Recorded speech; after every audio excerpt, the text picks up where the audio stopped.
Okay. Does anybody remember going over memory in your 150 class? When we're talking about long-term memory in particular. So what is memory? Stored data. Stored data, yep. Data that we stored, right?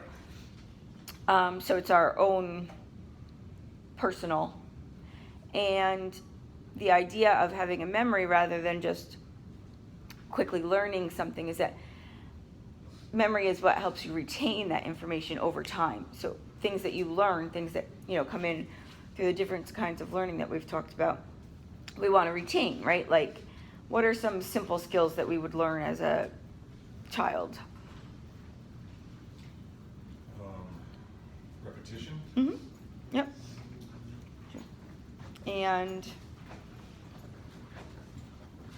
there are physical things, there's mental things, right? I mean, you learn how to play with a ball or jump or run, some of the basic physical things. What kind of mental or educational things? We've got language, obviously, right? We've got some social interactions going on. We've got preschool. We learn to tie our shoelaces. We learn how to dress ourselves, right? All that. We brush our teeth. All those simple tasks, right? But if we didn't have some sort of memory, you could learn them over and over and over, but you wouldn't retain them over time. So it would be like those people in the movies that wake up with no memory every day, like 50 First Dates, I think a lot of people have seen, right? So that's what would happen if you didn't have memory, right? Every day you'd sort of relearn things. So in order to retain that information over any length of time, we want to have memory. And specifically long-term memory, right? That's what's going to hold things. But in order to get into long-term memory, information has to go through a little bit of a process. So we've got sensory memory that comes first. And what does that entail? Sort of as the name implies, I guess. Hot, cold. Yeah, anything really that's going to come through our senses, right? So hot and cold, visual stuff, auditory, all that sort of stuff, taste. And it goes into our sensory memory. So sensory memory picks up a lot of information because think about just sitting here, the amount of data that we could be reading, right? We've got my voice and you're hearing that, but we're also hearing, all the other ambient sort of noise that happens. You've got temperature, you've got touch, you've got, I don't know, maybe you're hungry, maybe you're tired, right? We've got all these sensations sort of happening. So your sensory memory, its job is really to filter through the things that our psyches think are important to get in. Once that information, and everything else just keeps going, because if things lasted in our sensory memory for too long, what would happen? What would it be like to have every possible sensation sort of going in your brain at once? Overload, right? You'd be crazy. So sensory memory filters things out, and that goes then into our short-term memory. Our short-term memory is also referred to as the working memory because that's everything that's happening in our conscious existence. So anything that you're hearing or thinking now is happening in your short-term memory, the working memory. Once the information is there, if the short-term memory thinks it's important, it'll be encoded into our long-term memories. Keyword, if it thinks it's important. If it thinks it's important, right.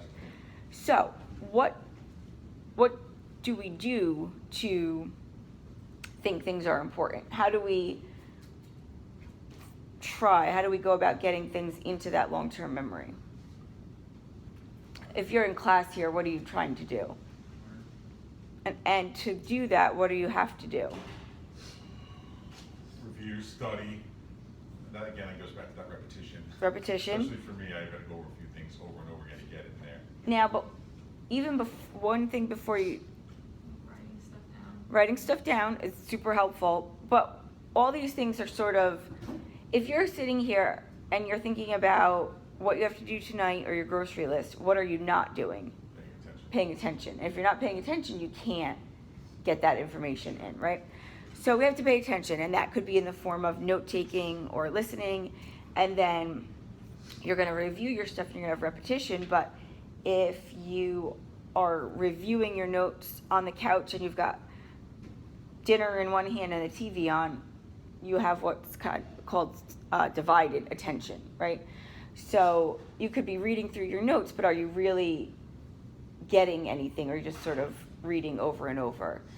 So that could be the difference between what's called selective attention, where you're choosing to pay attention, like most of you would in classes, right?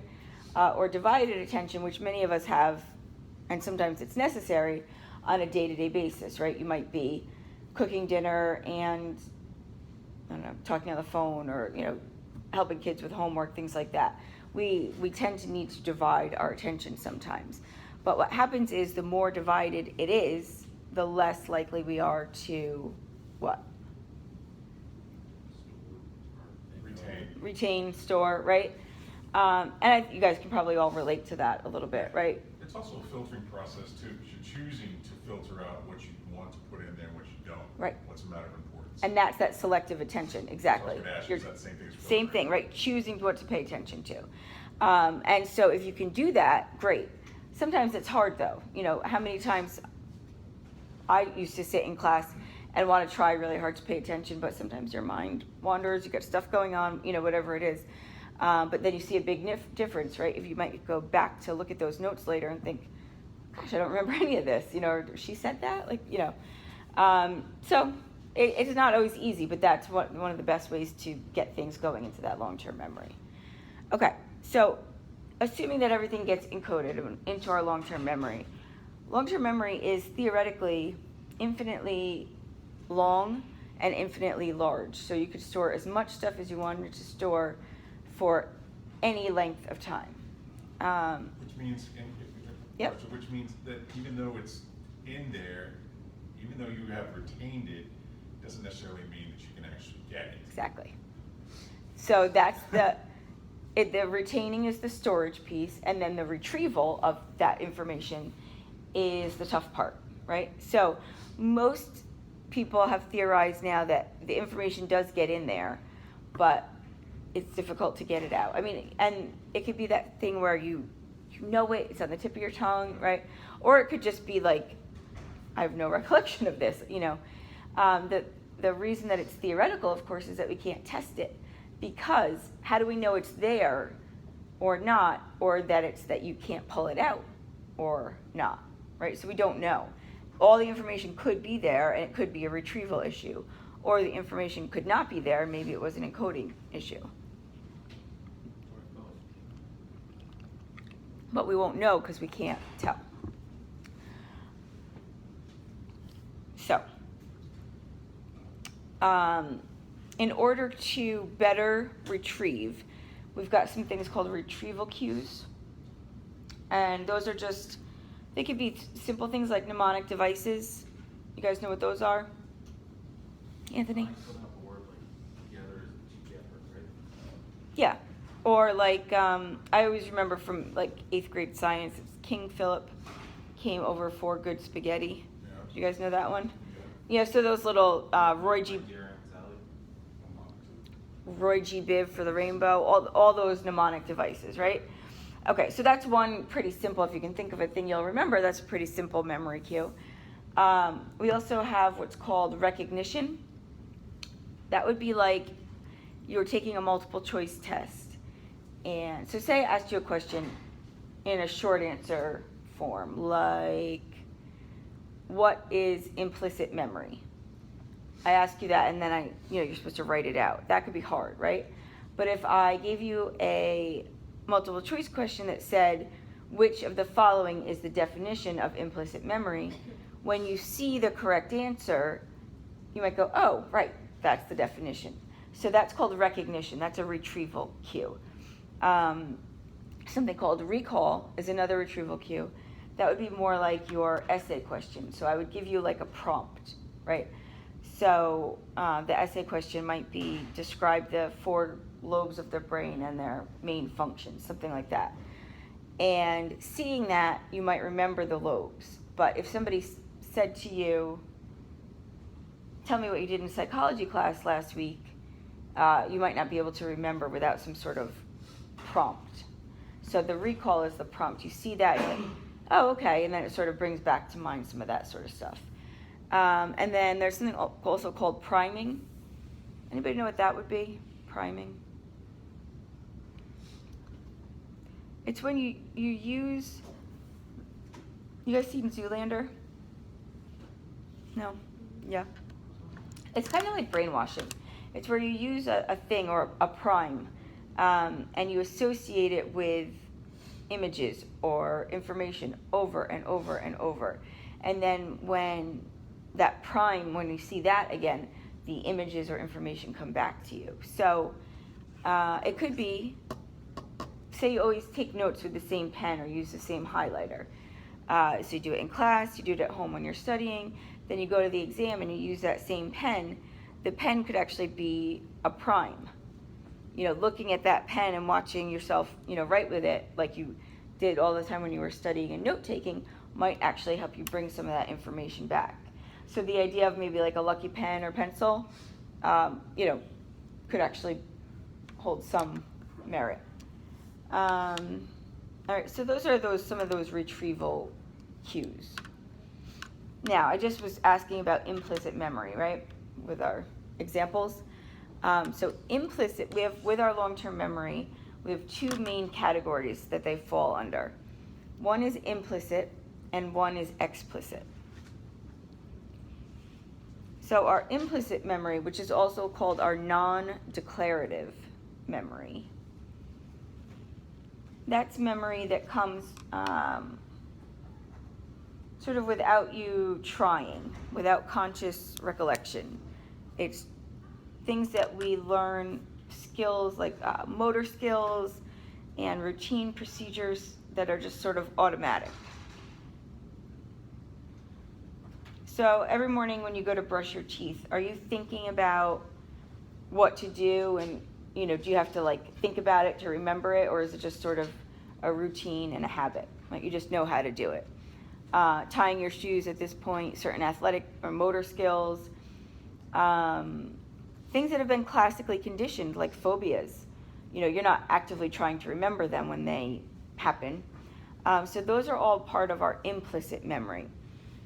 Okay, so our implicit memory is that non-declarative, and it's just memory that we have without trying.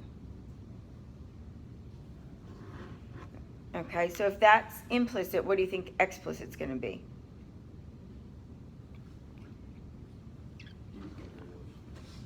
Declarative, yep.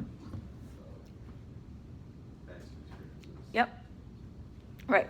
So our explicit memory is the declarative memory, and that's more of our conscious memory.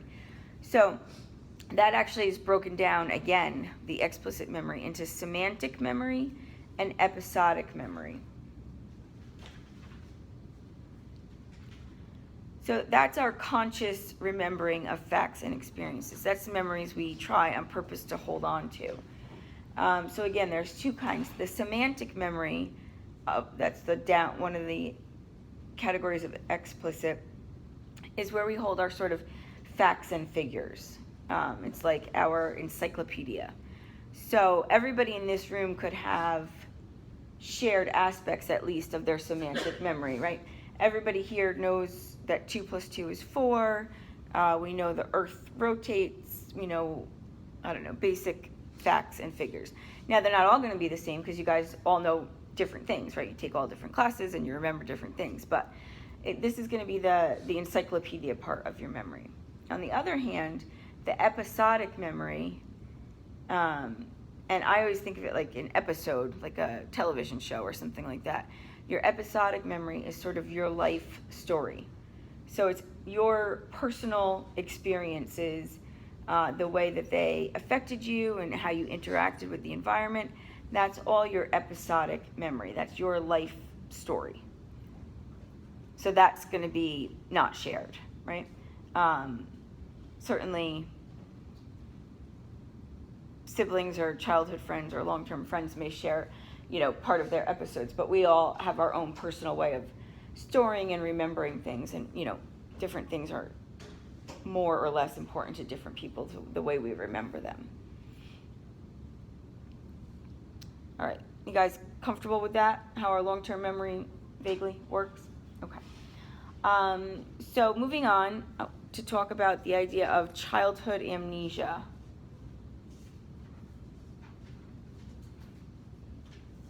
Which was part of the handout, right? Or the homework. How early do you guys think you can remember? Does anybody have an early memory, or can you think back? Bits and pieces. Bits and pieces, that's common. Yeah, I got bits and pieces too. How far do you think you go back, Gene? 4. 4? Yeah. That's pretty common. And like I said, it's a toy. Yep. That's about it. Yep. I have a memory from when I was 5, but I hit my head pretty hard and I had to get stitches, so it was a significant event. But if I try much further back, I don't really have anything. Maybe if somebody showed a picture or something, I might remember, right? That would sort of be an example of a prime or something, you know, looking at something to sort of bring up a recollection of a memory. I kept reading this, and I kept trying to think of like why would you even want to construct a test based on recollection from say age 3 and beyond, 3 and prior to that? Why? Right. It doesn't make sense. What do you guys think? Is there a purpose in like trying to figure out this stuff? I mean, it's the past. That's all you got. What would Freud say about digging back, though? What could he say? Not the right person before you say something about sexual urges. Well, always, right? But I think, you know, to him, if somebody's having a problem, it's going to be rooted in that unconscious conflicts and stuff, and maybe he's going to try to trace that back to some event early in childhood. It's more like a figuring out stage. That's a figuring out stage, in my opinion, from what I've read, from what I gathered. Sure. It's all figuring out, and I don't really think you can put a test on that zone for some reason. That's very true. I just don't think you can. And we don't have, as young children, especially as 3-year-olds, right, the appropriate language so if you don't have language, it doesn't just mean that you can't talk, right? What else does it mean? Right, understanding. Like, if you don't have the vocabulary or if you don't have the language skills to express or then understand things that are happening, you can't process them, right? That's why little kids, especially little kids, like under 4, when something dies, do they have the ability to really understand that? No. Does anybody think they do? I'm certainly, you know, we don't know, so welcome to interpretation there, right? But from my interactions with young children, there are certain concepts that they don't get. They don't have the capacity to understand. I like the way you said it's a figuring out age, right? It is. Right, that's the building blocks of our... Block on how they go about life. Yep. That's where it all processes. And maybe partially that's why people would want to study it, I suppose, to see where this all started in a person. I understand that if you couldn't gather accurate information, Right. but you just can't, so you're going to be always assuming. Always guessing, right? You'll never know. And they say that using... How many of you guys think things like hypnosis and stuff might hold some weight? That it could work? Anthony? Anybody else? I do, not sure to what degree, but. Something maybe? Okay. At least just a little bit. I've heard about those studies, but I've never experienced them personally, or Right. I've seen it, so I don't know. Yeah. Maybe that'd be Have some... you? No. Nope. But I have read about enough cases that were done reputably to think that there might be something to it. That's the problem. It's like, I wouldn't mind, trying it out, but I just don't know who I would trust. Yeah, people could make you do the crazy stuff. Well, in my opinion, it's like you can't. I feel like it's opening up your mind like completely, and you're more willing to, if you're focused on one thing, you're more willing to like answer. You know what I'm saying? Yeah. Like completely. So, but you can't really make anybody Well, that's the sort of the takeaway I've always gotten, is that if someone isn't willing and sort of into it, you can't hypnotize them sort of against their will. So if you're sitting there and thinking, this is stupid, it's not going to work, it's not going to work.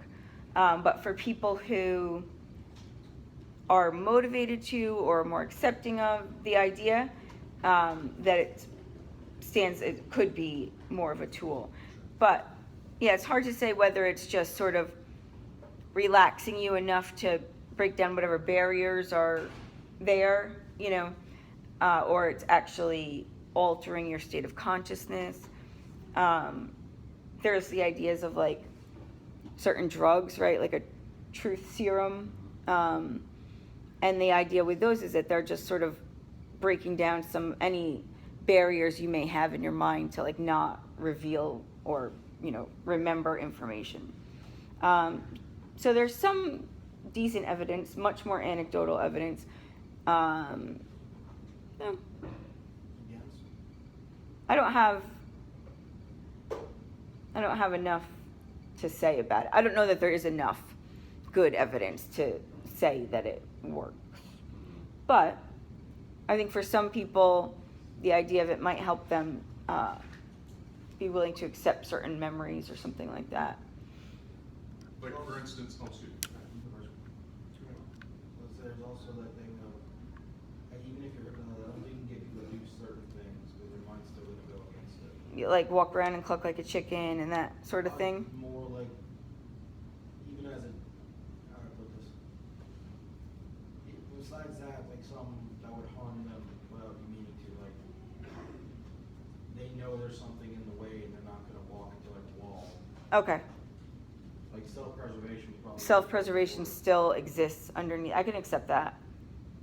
Right? Our bodies, our minds are motivated to keep us alive. So Or use the movies as an example. yeah, yep. No, but I can see the self-preservation aspect being something that stayed intact, even if you were in a slightly more relaxed state of consciousness, certainly. What were you going to say, Gene? I was just going to say that a child psychologist, for instance, whenever they're doing research or data on a particular child or as a patient, Mm-hmm. even though they've got them in the room and they're talking to their client and subject, and do they really gather all that information per that child, or do they have the parents in a separate room gathering as much information about what they know about that child? Yes. Do you see what I'm saying? For sure. Or is it all three of them at the same? I don't know about child psychology at all. It's all of it. It's all of it, and it's the child's behavior a lot because they can't verbalize or are unwilling to verbalize some things sometimes. But you guys have all heard news stories, right, where somebody comes forward with an allegation of abuse, say against a gym teacher or something like that. And then what usually happens after that? Imagine a lot of inquiries and. A lot of inquiries, but The child doesn't really speak for themselves. That's usually the child doesn't speak for themselves. The parents sort of take over, influence the child's memory, but also you'll see often a number of other people come forward, right? And is it that it actually happened to them, or it's been talked about so much by their parents and their school that they sort of think it happens to them? Children are very suggestible. If a parent asks you over and over, did something happen? Did this teacher hit you? Did you see what happened to Bobby? And if they keep going, the kid's what is a kid gonna want to do for its parents or for somebody in authority? Please them. Yeah. Or give them something that Right. they want to hear. Yep. And they may not even, they're just like, oh, maybe that is what, So recovered memories and child memories are, consistently unreliable at best. And a lot of that's misinterpretation for the simplest of consoling. I mean, Absolutely. I've seen and heard instances like that, and Yep. a child from hearing from parents and whatnot had taken that to the nth degree, and I'm like, whoa. I've heard of stories like that. Yep. And sometimes it's intentional and sometimes it's not. They get, especially with the younger children, get a little bit more confused, right?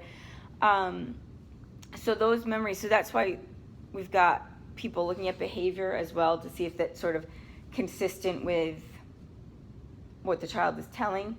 But it's also why these many cases are notoriously difficult to prosecute or defend, one or the other, because there's not a lot of reliability to a lot of the testimony.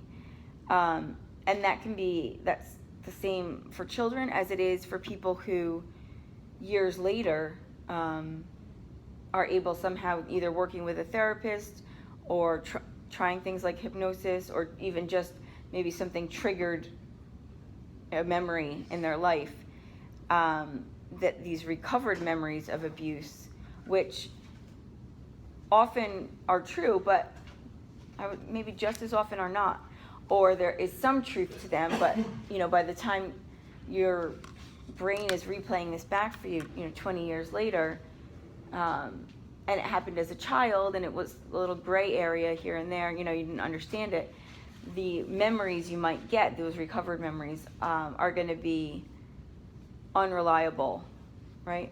There's going to be a lot of misinformation, and not necessarily at all you trying to manipulate anything, right? It's just the way the memories are coming back. So recovered memories are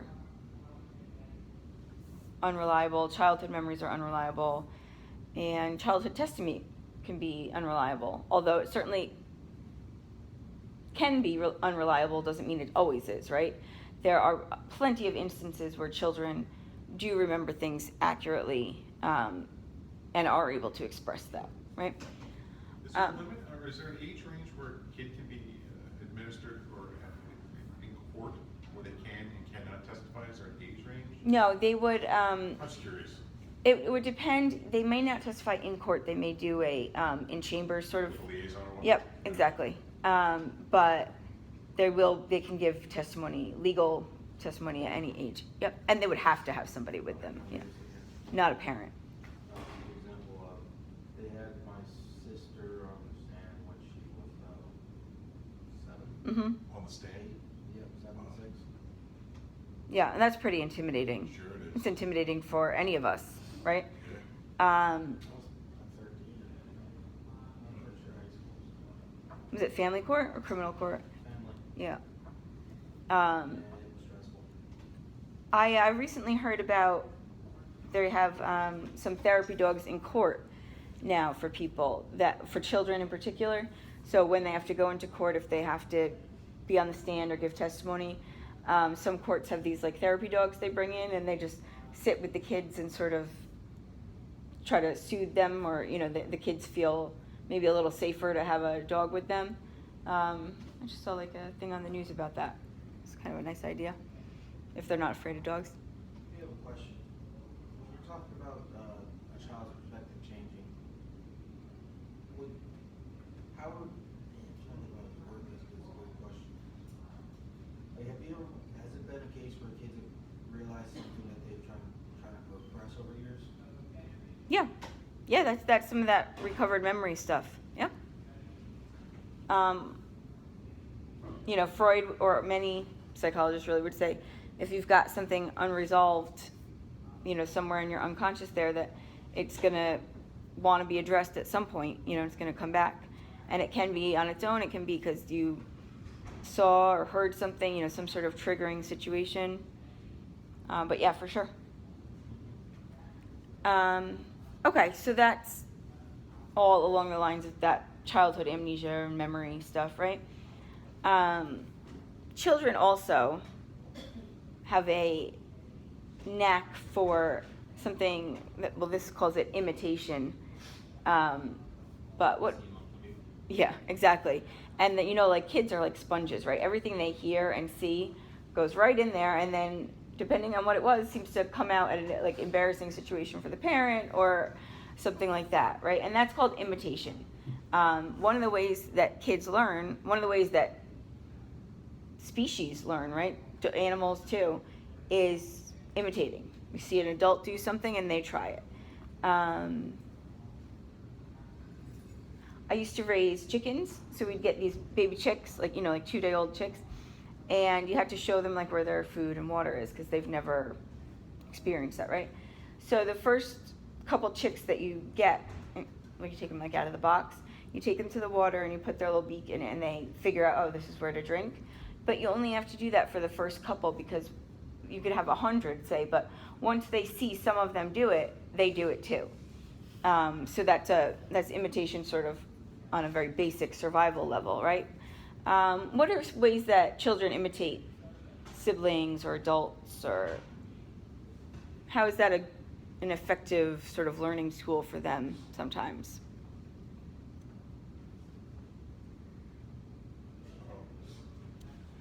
For language. Sure. I mean, that's Sure. in all of basically language, right? We're always trying to keep vulgarity away from kids. And that's why they're always picking it up, right? Exactly.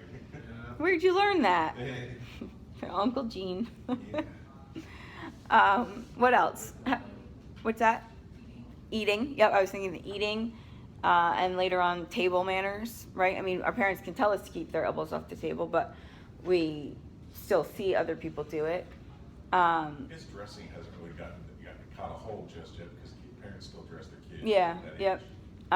I've most of my nieces, if left to dress themselves, would come up with some pretty fabulous outfits. And Fun, yeah.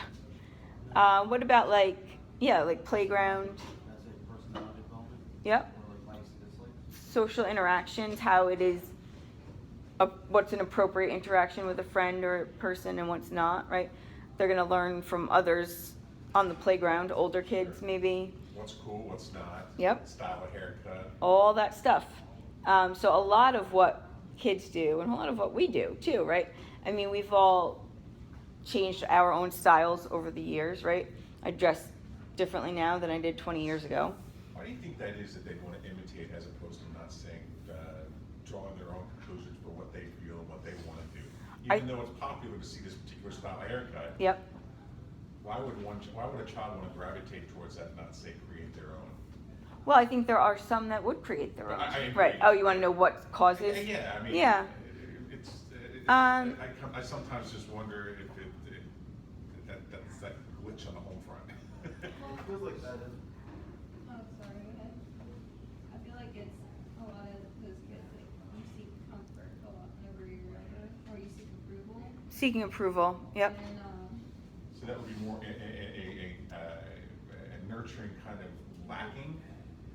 You're seeking it on the playground as opposed to not necessarily getting it on well, the you home wanna front. fit in, like, I mean, as a kid, you know, you don't wanna be alone, you kinda wanna be, I think it, I mean, You want to be part of the crowd. yeah, and I think that, you know, if you're with a bigger, like, even just as a human, you wanna be with the strongest group, you wanna be with, like, Right. From an evolutionary perspective, there's safety in numbers. Part of this too is we're gonna talk about shortly, like attachment theory. A lot of that has to do with how we want to be or not, and even just the idea of temperament. Like, are we more introverted or extroverted? That temperament part, I think, is a nature thing. You know, we're born a little more than the other. Attachment theory is all nurture, and it can explain a lot of wanting to fit in, not wanting to fit in, feeling like you can't fit in, you know, any number of those things. And that is nurture, Gotcha. definitely. And we're going to talk about attachment theory in some depth because it's one of the, I think, more significant parts of our development. How we are, the type of attachment we get early on, like from infancy, affects us so significantly throughout our lifetime that it's something we'll spend some time on. All right. I didn't go off on a tangent there. No, it's not a team. It's all related. Yeah. There isn't. See, one of the things I love about this class and psychology in general is that I think it's hard to be off topic. Sure. It may be off. It is the world stuff, no matter what we're still be talking about. In my opinion, yes. You know, it's all. Sure. I happen to like the field, so I think it's important everywhere. All right, so a little more of this cognitive stuff is the idea of this concept formation. Now, we were just saying that infants and small children had a tough time with certain concepts, right? The concept of death was one of them. But there are many, many things that are too difficult for, little brain to understand. What sort of things do you think children can sort of wrap their little heads around? These are the people that take care of me. Yep, absolutely.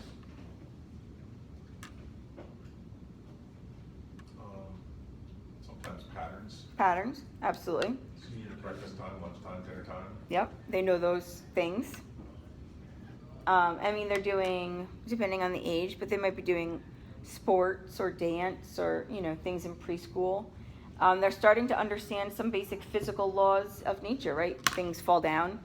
You can stack your blocks up, but then they fall over. Fall down, it hurts. Yep, stuff like that. What else? There's I noticed my trainer's daughter I think she just turned 2 not too long ago, but she's been learning sign language at her daycare, so I guess kind of like they're already able to kind of learn Yep. the association. The earlier, this is always something that I wish my parents had known or been able to, look into more. Kids that grow up learning a second language and even a third language right from the beginning, They have a lot easier. that's when it takes, is very early on. They also say, they being, I guess, linguists, that if you live somewhere or if you speak with a certain accent, once you're 5 years old, that will stay with you. So that's interesting to me because you think, say you lived in England and then, moved to the U.S. when you were 5, that the idea that they say you'll still have, and I guess it'll be a faded British accent to some extent, but, that in 30 years there may be even some leftover of that. I think it's really interesting. But yeah, you absorb languages much more quickly. So languages in the beginning are concepts, right? Certainly sign language is a concept. But the idea that this word is it's just a symbolic representation of an actual thing, a people, places, things, event. Like the idea that, say, running as a word and actually running are the same concept. So that's what they're starting to pick up on from a very early age. What else? What else do they get?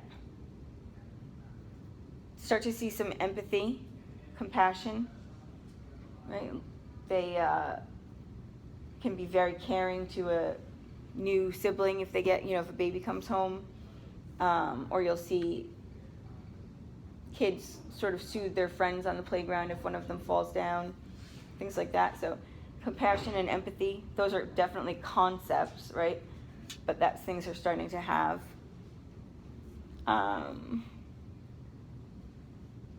What do they have to do with these concepts, these new ideas, and all this information that they're getting in? What was the question? What do they have to?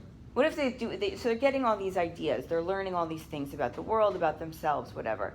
What needs to be done with all this information? A lot of it's internalized. Yep. And when it's internalized, it's got to be categorized, really. Correct. Right? It's So actually the formation and process of temperament and personality, and that's Yep. when it all starts to get into Yep. play. And we've talked briefly, and we'll talk a little more about assimilation and accommodation into those existing schemas. Well, those existing schemas had to start somewhere, right? So this is the beginning, like you said, of everything sort of down the road. So it's a fairly important stage, right? It's so weird because I keep thinking about a child's take on the good and the bad, and say at such an early age a fight, and how much more of a processing it is when they witness their parents or hear their parents fighting, and how much more they internalize Yep. that as opposed to, say, an everyday good thing. Yep. It's almost 10 times enhanced. So it makes sense when parents fight or have a verbal argument that they would go out and not expose their children Right. to this because Yep. it's processed that much more Yep. from what I've experienced. Absolutely, it's absolutely true. And again, it's processed that much more, and they don't have, even though it's getting in, Sure. the wherewithal and emotional control and knowledge to sort of deal with it as an older child or, you know, an adult would.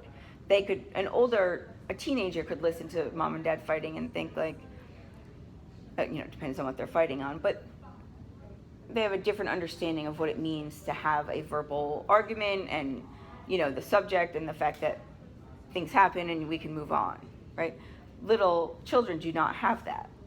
They don't know that. I'll just never forget about an instance I had where I actually had a fight in front of all 4 of my animals at one time. And as soon as that started, they all fled. They left. They all fled. Yep. Every one of them. They instinctively picked up on it. I had a dog that was a rescue. I had him for 15 years. And when we got him, they thought he was about 3 or 4. And he was skittish and stuff, but he got over it. I mean, he was a wonderful dog and loved everybody. But if you even raised your voice, even just a little bit, he would so sadly slink out of the room. Oh, wow. That it actually stopped, like my sister and I, or my husband and I, or whoever was in the room. We've upset Wiley, so it actually was a good way of like stopping any sort of argument from happening. All right, so we're out of time for today. The last part of this that I really want to talk about is some of the measures of intelligence and the measures of physical progress and things like that. So we will finish that up on Wednesday. But if you just read ahead a little bit about like the developmental quotient and things like that. You guys remember when we talked in the beginning about the sort of the main figures of developmental? Do you remember talking about Arnold Gazelle? He's the one that started the Gazelle Institute in California that treated a lot of children and still does with traumatic brain injuries and those that had been exposed to like lead paint and things like that. He's the one that comes up with this developmental quotient that we're going to look at next. So, okay. Any questions? Can you go over the open arm one more time? Yeah. Okay. So. Think about it, just which ones? So the most important is your paper that's going to be due Monday, right? Your presentation. And I sent out last night an assignment.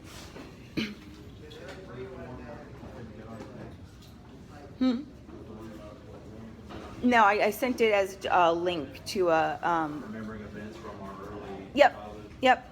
Okay, that'll be due Wednesday.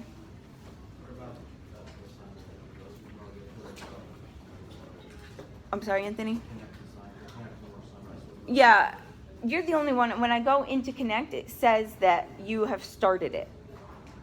I know you said you got stuck, so I don't know. Yeah. Can you just those 3 questions that you gave us, I think Friday, and then the 4 questions on the things? Yeah. Okay. And then Pete, the other one was, thank you. Oh man, Gene, What? it's thick. Oh, sorry. You don't have to be You sorry. asked for 'em. I like the information.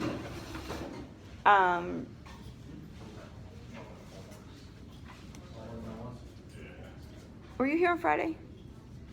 Okay, is that when I gave out the nature, the temperament and emotional and personality? That was the 3 questions? Yep. Yes. For Wednesday. Yep. Okay, I did this other one due for Wednesday. If you don't get to it, then do it for Friday. The one I emailed. I don't need to load you guys up too much. Oh, thank you. Okay. Thank you. And I have both of them. I go turn.